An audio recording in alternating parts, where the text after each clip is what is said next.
미국 워싱턴주 시애틀에 가면 데이원이라는 빌딩이 있습니다. 화면에 보이는 빌딩인데요. 데이원, 우리말로 하면 첫날이죠.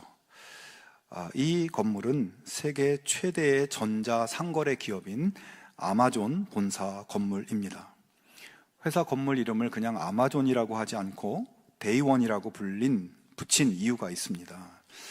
아마존의 창업자인 제프 베이조스가 1997년 아마존이 처음으로 주식시장에 상장되었을 때 회사로서는 굉장히 이렇게 한 단계 성장하는 그런 시점이죠. 주식시장에 상장된다는 것은. 그랬을 때 주주들에게 보낸 편지에서 우리는 아직도 역사의 첫날에 있다. 우리는 끊임없이 치열하게 계속해서 고객에게 집중할 것이며 모든 전략을 장기적으로 바라본다라고 썼습니다. 이 최초의 편지에 데이원 정신을 적었고 그 이후 회사가 거대해지고 전 세계로 확장되는 영광의 자리에 올라도 매년 주주들에게 보내는 편지에 오늘은 여전히 우리의 첫날입니다 라는 말을 쓰면서 1997년에 첫 편지를 첨부하여 아마존의 데이원, 첫날을 떠올리며 약속을 지키기 위해 노력하겠다는 의지를 다집니다. 한마디로 초심을 잃지 않겠다고 매년 다짐하고 또 다짐하는 것이죠. 그래서 회사 건물도 데이원이라고 붙인 것입니다. 어느 날 직원 회의를 마칠 때쯤 한 직원이 제프 베이조스에게 물었습니다. 제프, 데이 2, 둘째 날은 그럼 어떤 모습입니까? 이 회사가 데이원 정신을 계속 강조하니까 직원이 둘째 날은 그럼 어떤 모습입니까? 라고 물은 것입니다. 제프 베이조스는 대답했습니다. 둘째 날은 정체기입니다. 그 다음은 무용지물이 되고 그 다음은 고통스럽고 괴로운 쇠퇴가 이어지며 결국은 죽음입니다. 그래서 우리는 항상 첫날이어야 합니다. 성취의 정점에 머물러 박수를 받는 순간이 사실은 가장 위험한 둘째 날의 시작임을 간파한 것입니다. 그래서 아마존은 성공의 열매를 누리며 정체되지 않기 위해서 끊임없이 자신을 부정하고 그 성공한 것을 쪼개서 새로운 도전의 땅에, 새로운 가치에 투자하는 전략을 택한다고 합니다. 오늘은 종려주일입니다. 예수님께서 예루살렘으로 들어오실 때 수많은 백성들이 종려나무 가지를 흔들며 환영한 날이죠. 예수님이 사역하시는 동안 그런 환영을 받아본 적이 없었고 3년간의 사역의 결과로 주어지는 최고의 날, 드디어 고생이 끝나고 성공의 정점에 올라 박수받는 영광의 날, 데이 2로 보이는 시간이었습니다. 그 순간 엄청난 환호와 박수가 쏟아지는 영광의 한복판에서 예수님은 어떤 생각을 가지고 또 어떤 말씀을 하셨을까요?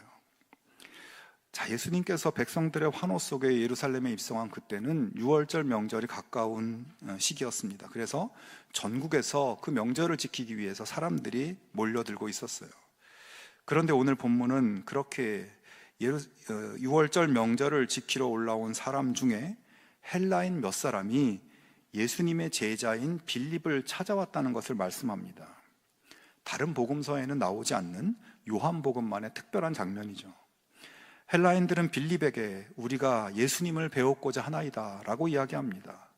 여기서 배웠고자 한다는 것은 그냥 한번 보고 싶다는 것이 아니라 예수님과 대화를 나누고 싶습니다. 예수님의 말씀을, 가르침을 듣고 싶습니다. 이런 의미를 가진 말이죠. 유대인뿐 아니라 이방인인 헬라인이 예수님께 깊은 관심을 갖고 그의 가르침을 듣고 한번 꼭 만나고 싶다는 이런 고무적인 상황을 빌립은 안드레에게 전했고 빌립과 안드레는 즉시 예수님께 그들이 찾아왔다는 것을 전합니다. 이 상황에서 예수님께서 그들을 만나셨는지 만나지 않으셨는지, 만났다면 그들에게 어떤 말씀을 하셨는지 이것은 본문에 나와 있지 않습니다. 다만 그 헬라인들이 찾아온 그 상황 자체를 가지고 제자들에게 하시는 말씀만 나오고 있어요. 예수님께서는 십자가를 얼마 남겨두지 않은 시점에 헬라인들이 찾아온 이 흔치 않은 상황 속에 담긴 의미를 제자들에게 가르쳐 주고자 하신 것으로 보입니다. 예수님은 먼저 23절에 인자가 영광을 얻을 때가 왔도다라고 말씀합니다. 여러분, 이 말씀은 아주 짧은 한마디지만 제자들을 굉장히 들뜨게 하는 말씀이에요.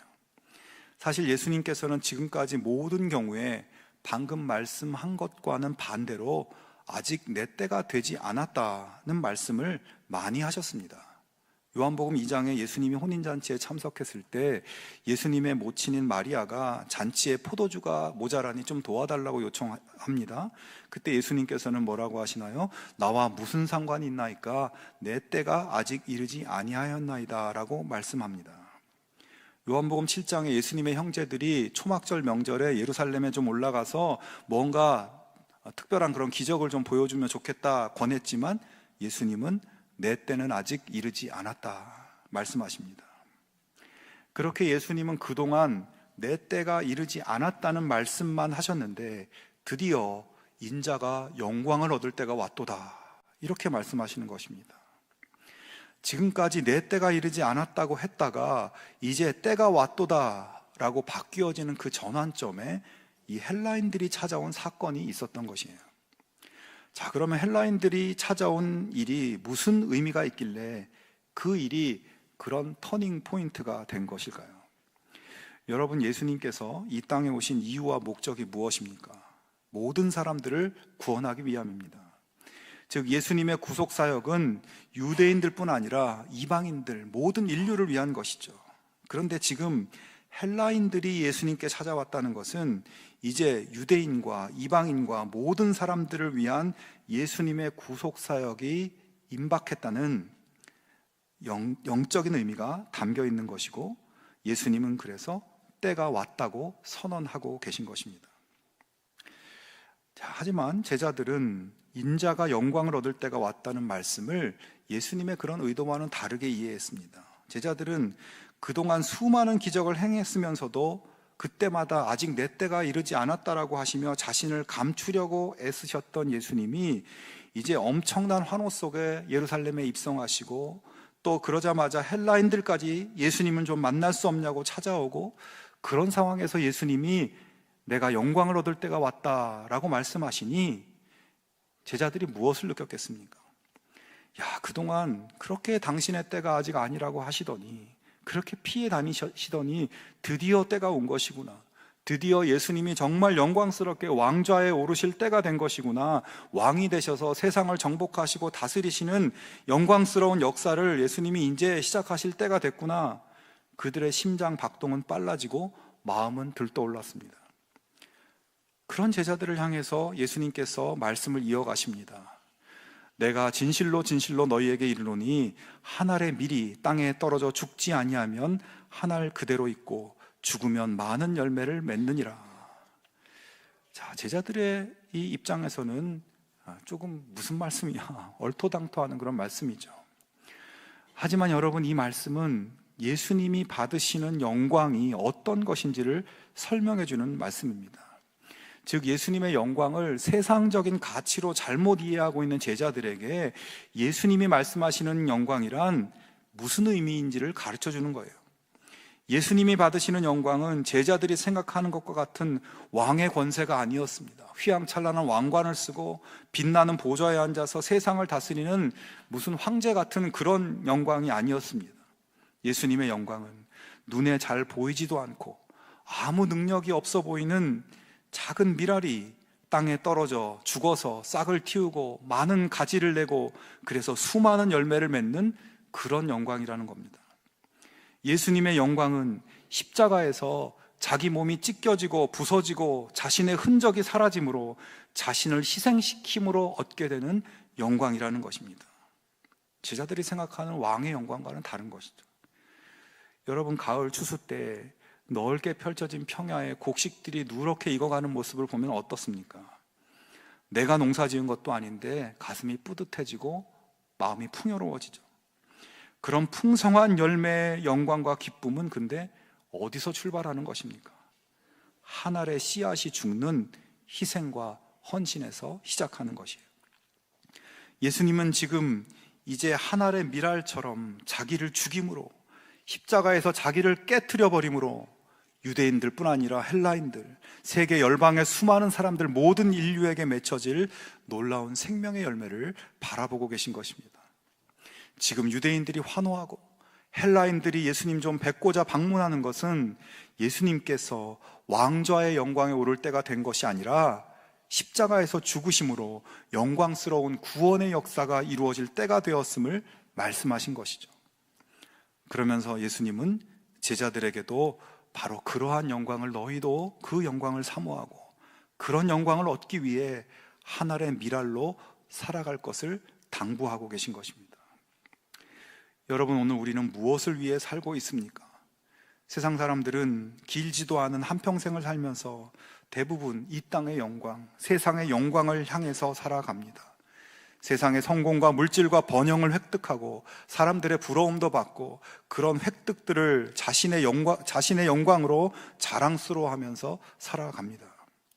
하지만 우리는 하나님 나라에 소속된 하나님 나라 백성들입니다.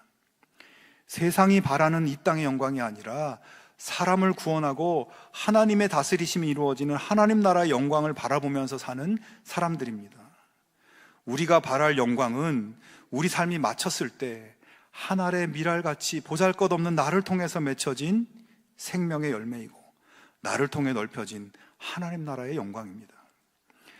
여러분, 우리의 마지막이 하나님 앞에서 하나님이 기뻐하시는 열매의 영광이 가득하기를 원하는 그런 마음이 있으십니까? 인생의 마지막에 섰을 때 나에게는 어떤 영광스러운 열매가 있을까? 그런 생각이나 고민을 해보십니까? 제자들이 꿈꾸는 것과 같은 세상의 영광, 허무하고 헛된 영광을 목표로 살고 있지는 않나요? 여러분, 이 고난주간에 이 땅의 삶의 치열함과 분주함을 잠깐 내려놓고 내 삶의 방향을 다시 잡아보기 바랍니다. 예수님의 십자가의 영광을 바라보고 그 십자가의 영광의 한 조각이라도 내 삶에서 맺혀질 수 있기를 소망하며 내 삶을 다시 세워가는 결단으로 나아갈 수 있기를 주님의 이름으로 축원합니다. 그러면 우리의 삶이 예수님처럼 열매의 영광을 거두는 삶으로 나아가기 위해서 생각해 봐야 할 것이 있습니다. 첫 번째는 우리도 예수님처럼 열매를 맺을 수 있는 생명을 품은 미랄이 되어야 한다는 겁니다. 미랄에도 생명이 있는 것이 있고 생명이 없는 것이 있다는 것이에요. 여러분, 예수님께서 십자가에서 죽으심으로 많은 생명의 열매가 맺혔습니다. 그래서 우리가 십자가를 소중하게 생각하고 귀하게 여깁니다. 그러나 사실 십자가 자체가 중요한 것이 아니라 거기서 예수님이 죽으셨다는 것이 중요한 것이에요. 사실 예수님이 죽으신 십자가에는 강도들, 흉악범들, 그런 죄인들도 수없이 죽었습니다. 십자가에서 죽은 사람은 수천 명이 넘을 겁니다. 그런데 그들의 죽음에 무슨 의미가 있습니까? 그냥 죄를 지어서 십자가에서 죽은 것뿐이에요. 오직 예수님의 죽음만 의미 있는 죽음이고 예수님의 십자가 죽음만 열매를 맺는 죽음이었던 것이죠. 왜 그렇습니까?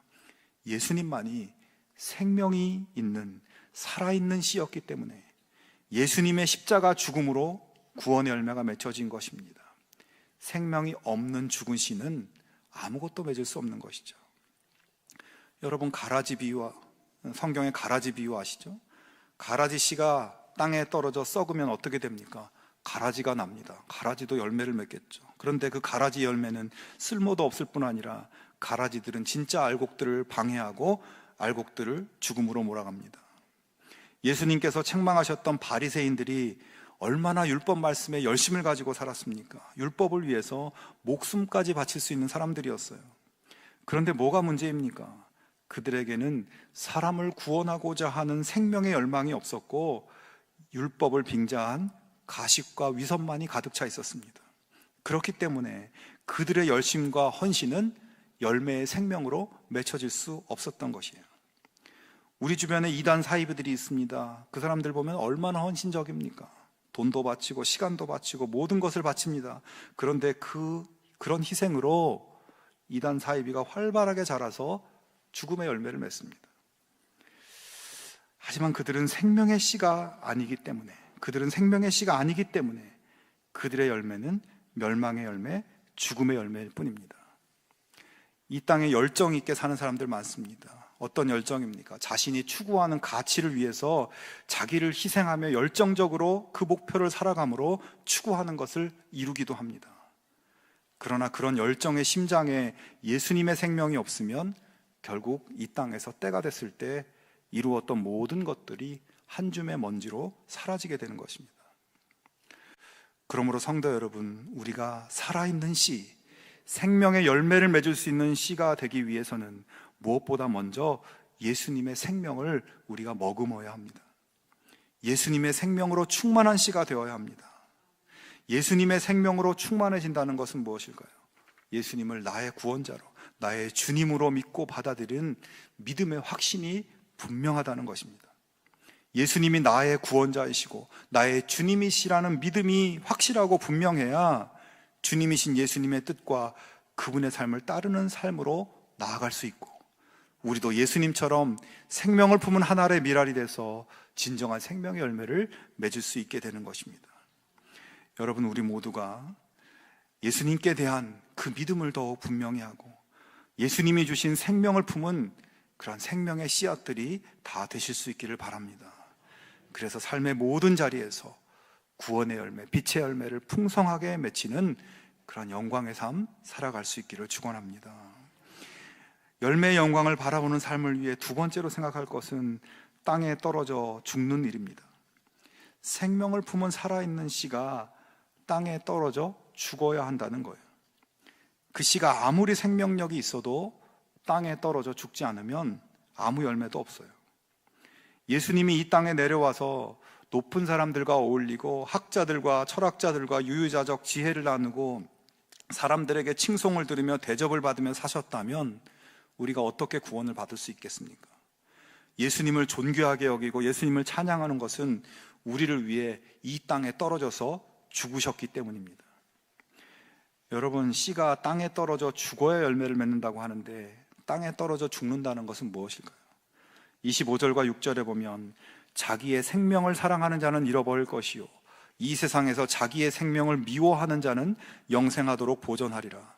사람이 나를 섬기려면 나를 따르라. 나 있는 곳에 나를 섬기는 자도 거기 있으리니 사람이 나를 섬기면 내 아버지께서 그를 귀히 여기시리라 라고 말씀합니다. 자, 이 말씀에서 자기의 생명을 사랑하는 자는 잃어버리고 자기의 생명을 미워하는 자는 영생하도록 보존하리라 말씀하실 때 이 생명이라는 단어는 푸시케라는 단어로 이 단어의 뜻 가운데 인간의 마음, 인간의 자아 이런 의미를 갖고 있습니다. 즉 자기 자아, 자기 욕망, 자기 뜻, 자기 소원을 사랑하는 자는 잃어버릴 것이고 그것을 미워하는 자는 영원한 생명으로 보존될 것이라 말씀합니다. 그리고 나를 따르라 말씀합니다. 여러분, 씨가 땅에 떨어져 죽는다는 것은 자기 자아와 욕망과 자기 소원을 내려놓고 자기를 부인하고 예수님의 길을 따르는 것을 의미하는 것입니다. 예수님은 자기를 사랑하지 않으셨고 하나님의 뜻에 순종하여 하늘에서 땅으로 내려오신 분입니다. 가장 높은 영광의 자리를 버리고 가장 낮은 모욕과 수치의 십자가로 떨어지셨습니다. 평안의 자리에서 고통의 자리로, 부요에서 궁핍으로 떨어지셨습니다. 그렇게 자기를 부인하고 땅 위에 떨어져 십자가를 지심으로 영원한 생명의 열매의 영광을 거두셨습니다. 열매의 영광은 그렇게 맺혀지는 것이죠. 근데 여러분, 우리가 나의 자아와 내 욕망과 의지와 소원을 내려놓고 구원의 열매를 바라며 땅에 떨어져 죽는 씨가 된다는 것, 그렇게 쉬운 일이 아닙니다. 구약 성경에 보면 요나라는 선지자가 있었습니다. 요나는 용서해 주시고 구원해 주시는 하나님의 생명의 씨를 품고 있는 선지자였습니다. 하나님께서는 그런 요나에게 니느웨라는 도시로 가서 회개의 복음을 전하라고 명령하셨어요. 니느웨 땅에 떨어져서 하나님의 생명의 열매를 맺기를 원하셨습니다. 하지만 요나는 니느웨로 가지 않았습니다. 저 이방인들이 하나님의 구원을 받게 되는 것을 보기 싫다는 자기 뜻과 자기 신념과 자기 의지를 굽히지 않았고 자기가 중요하게 생각하는 가치를 내려놓지 못했고 자기를 부인하지 못했습니다. 하나님 뜻을 따르지 않았습니다. 결국 요나는 어떻게 되었나요? 그 자신의 생명까지도 잃어버릴 처지에 떨어지고 말았습니다. 그러다가 나중에 물고기 뱃속에서 자기를 내려놓게 되었고 하나님 뜻대로 니느웨 땅에 떨어져서 놀라운 구원의 열매를 맺게 되었습니다. 여러분, 우리에게는 저마다 절대 포기하지 못하는 것들이 있을 겁니다. 죽으면 죽었지 이것만은 못하겠다, 죽으면 죽었지 이것만은 못 내놓겠다, 그런 것들이 있습니다. 우리의 체면과 시간과 돈과 우리가 소중히 여기는 가치들을 포기하기란 쉽지 않습니다. 하지만 예수님께서는 오늘 말씀에서 자기를 부인하고 예수님의 길을 따르는 사람들과 언제나 영원히 함께 하실 것이고, 하나님께서는 그런 당신의 백성들을 귀히 여기신다고 약속하셨습니다. 예수님은 분명히 그 약속을 지키시고 지키실 것입니다. 약속하신 그대로 자기를 포기하고 자기 뜻과 소원을 굽히고 땅에 떨어지는 섬김과 희생으로 나아가는 사람들에게 황금빛 열매의 놀라운 영광을 누리게 하실 것입니다. 죽는 것이 사는 것이고 죽는 것이 영광이라는 예수님의 신비를 우리들도 살게 하실 것입니다. 성도 여러분, 예수님께서는 우리를 위해 먼저 죽으신 미랄이 되셨습니다. 그분의 죽으심으로 우리는 생명의 열매로 태어나게 됐습니다. 우리는 예수님이 땅에 떨어져 죽으심으로 맺혀진 예수님의 영광의 열매들입니다. 이제 우리도 우리를 위해 죽으신 예수님의 생명을 품고 예수님의 열매의 영광을 보기 위해서 나의 삶의 현장에 떨어져 죽는 것을 기꺼이 환영할 수 있는 그런 마음을 품을 수 있기를 바랍니다. 우리 각자가 주님이 보내신 자리, 맡기신 사람들 사이에서 나의 욕망과 소원을 앞세우기보다는 예수님의 생명의 열매를 맺기 위해서 예수님처럼 희생하고 섬기며 자기를 낮추어 죽이는 자리로 내려간다면, 우리가 죽은 그 자리에 예수님의 생명의 열매가 맺힘과 동시에 우리 자신도 살아나게 되는 역사가 일어날 것입니다. 우리 모두가 십자가 뒤에 있을 그 생명의 기쁨, 생명의 열매가 넘실거리는 그 영광에 동참하는 주님의 백성들 다 되실 수 있기를 축원합니다. 여러분, 예수님을 사랑하시죠? 예수님을 구주로, 주님으로 믿으시죠? 그러면 여러분은 생명을 품고 있는 살아있는 씨앗들입니다. 우리의 손과 발에는, 우리의 가슴에는 예수님이 미랄로 죽으셔서 맺힌 열매의 흔적이 새겨져 있습니다. 예수님의 희생으로 살아난 사람들입니다. 그렇기 때문에 우리도 미랄이 될 수 있는 것입니다. 이제 이번 주간, 고난주간을 살아갈 때 나의 삶의 자리에서 내가 죽어야 할 지점, 나의 니느웨가 어디인지 돌아볼 수 있기를 바랍니다. 오랫동안 불편했던 관계, 미뤄왔던 용서와 화해가 니느웨일 수 있고, 복음을 전해야 할 누군가가 내가 떨어져야 할 땅 니느웨일 수 있습니다. 여러분, 아마존은 성공의 정점에서도 매년 스스로에게 오늘은 여전히 첫날이라고 되새기며 자기를 쪼개어 새로운 땅에 던졌습니다. 그것이 세상의 지혜입니다. 그런데 예수님은 그보다 훨씬 더 근본적인 일을 하셨어요. 영광의 자리에서 자기를 완전히 죽이셨습니다. 그리고 그 죽음으로 우리를 열매로 태어나게 했습니다. 우리는 그분의 데이원, 그분이 모든 것을 내려놓은 그 첫날의 열매들입니다. 이제 우리도 우리의 삶에서 언제나 데이원으로 살아갈 수 있기를 바랍니다. 내가 가진 것을 움켜쥐는 데이2가 아니라 주님이 보내시는 그 자리에서, 여러분의 니느웨에서 예수님의 고귀한 희생의 은총을 기억하며 하나님이 존귀하게 여기시는 감격을 소망하며 주님처럼 기꺼이 떨어지고 기꺼이 죽는 데이원의 삶으로 나아갈 수 있기를 주님의 이름으로 축원합니다.